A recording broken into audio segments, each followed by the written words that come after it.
ఆ ఫ్యాక్టరీలు ఏంటంటే 80% ఉద్యోగాలు లోకల్లోకి ఇవ్వాలి. ఎందుకంటే వాళ్ళు వాడుకోవడానికి మన భూమి వాడుకుంటారు, మన నీళ్లు వాడుకుంటారు.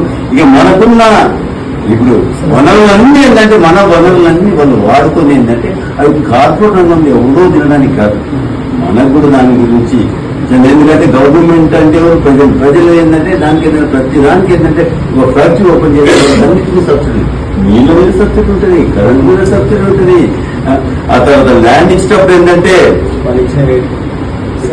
రేటు బయట రేటు వేరే ఉంటుంది, వాళ్ళకి ఇచ్చే రేటు వేరే ఉంటుంది. ఇవన్నీ ఎందుకు చేస్తారు? అక్కడ లోకల్ ఎంప్లాయ్మెంట్. ఇప్పుడు లోకల్ వాళ్ళకి జాబ్ ఇవ్వకపోతే మనకి ఆ ఫ్యాక్టరీలు ఎందుకు వస్తుంది?